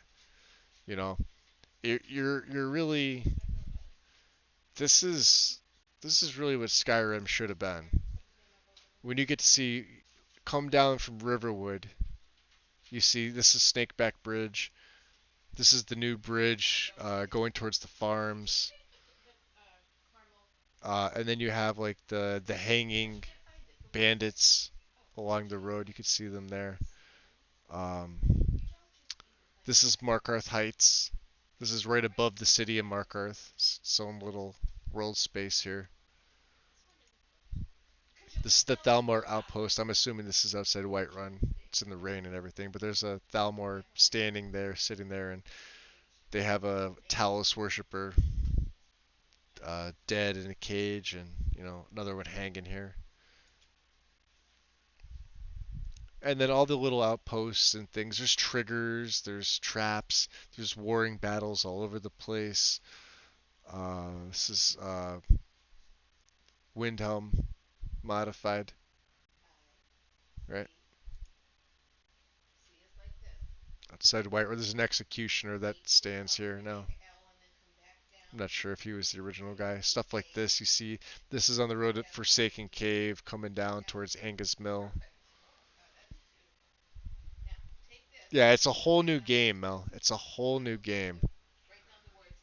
Um, if not just for all the triggers and the warring factions, but then you see little things like this, like the bridges are new. It's all included in the mod. Um, little additions like this, the statics, but then you got the NPCs that are kind of hanging out. This is the outdoor market or indoor market, whatever. I can't remember the name of it, but this is right outside Whiterun. Um, and you can go in this building here, and you could sell and you could trade. It's a general store basically, and they have sort of high level gear.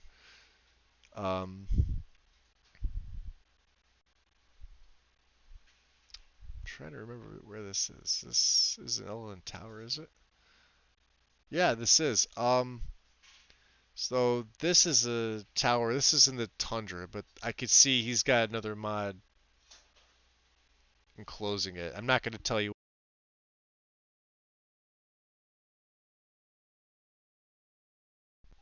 Sorry, headset. And then you'll come across, shacks with NPCs in it, and they'll talk to you, but they don't really have much dialogue. Some are followers, some aren't.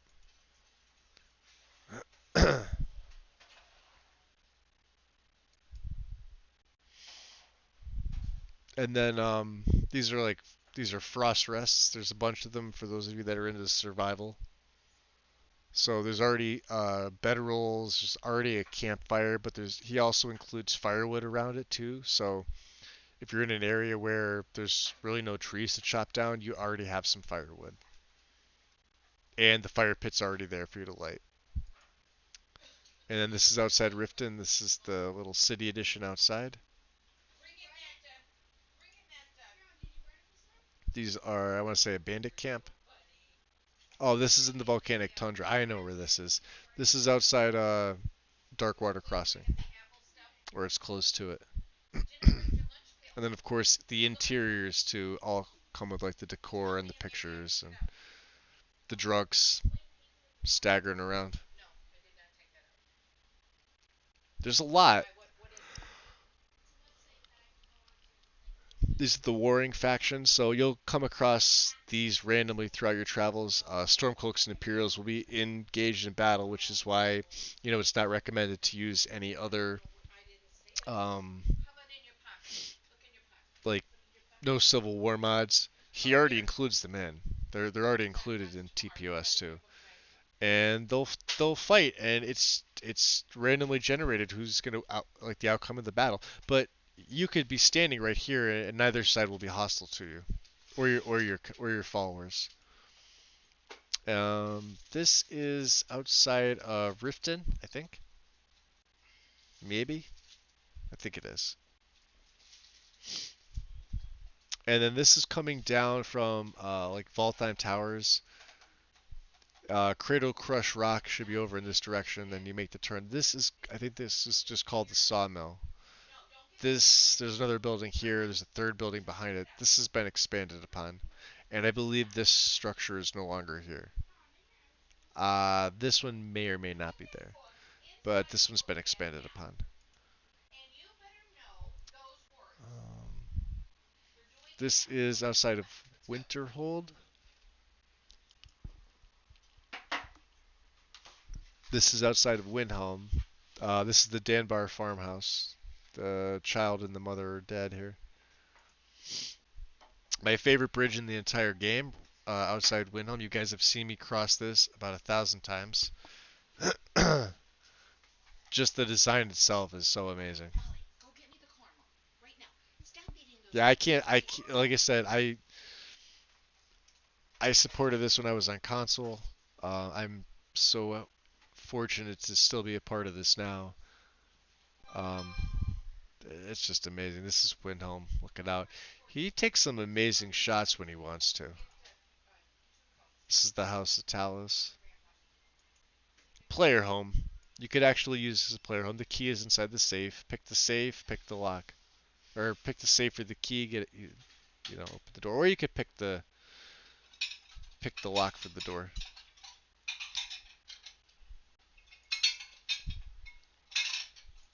So anyway, I don't know, guys. I'm gonna call it for the night. We're getting ready to have some dinner. Here, I am starving. So we got pizza, nothing fancy, but I may jump back on afterwards, and but it'll just be like load order stuff. It won't be anything, other than that. I won't start like ranting and going on about this and that. So I'll keep Nordic up. I'll keep all this stuff up, but like I said, that'll be it for now. Um, I'm off tomorrow, so depending on cake, yes, there should be cake. I think. I don't know. I didn't see one. There is cake. Awesome. There's cake. Oh, jeez, they're too good to me. All right, guys. So I'll be back on later on tonight. Uh, I'm gonna relax for a little while, and my niece had too much sugar. She says hi. All right. I'll see you guys later. Have a good one. Bye.